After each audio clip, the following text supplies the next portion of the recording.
This video is to show you how to calculate percent composition. The steps that we're going to use as we go through is first calculate the GFM. Then we're going to use this formula, the idea of what you're looking for. You want the total mass of it divided by that GFM times 100%. And then you're going to solve with 2 decimal places in your answer. Now, the formula we're going to use today is an ammonium carbonate. So here we go. I've got my NH4 for ammonium, the carbonate, CO3, with a 2 that goes down below. So we're going to go through, calculate that GFM. I have nitrogen, hydrogen, carbon, and oxygen to list my elements. Then we're going to count them. So I got 2 nitrogen, do that 2 on the outside. I have 8 hydrogen, I have 1 carbon, and I have 3 oxygen.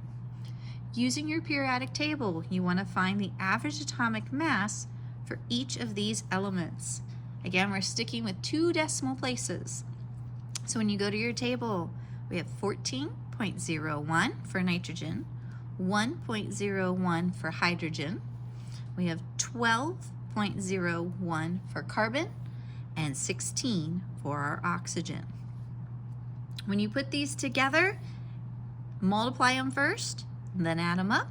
The GFM is 96.11 grams per mole as the answer. In order to find our different percents, we're now going to take a look at our combinations. So for nitrogen, my total mass of nitrogen is the 2 times the 14.01, which would give me 28.02. So I'm going to take that 28.02 and put it on top of my GFM.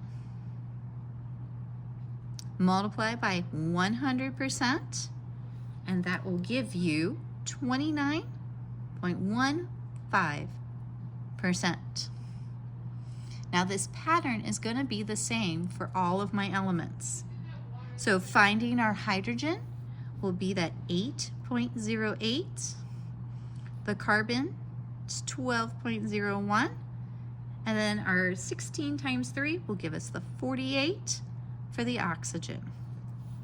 So over here to set up my formulas, hydrogen with 8.08 over the 96.11 times my 100%, that gives me 8.41% of hydrogen in the combination of my ammonium carbonate.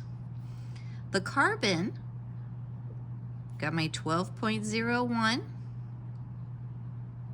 divided by the 96.11 times 100, it contributes 12.50%.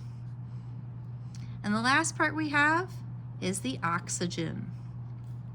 It is 48 as its total contribution out of that 96.11 times my 100%, and I end up with 49.94% as the answer here.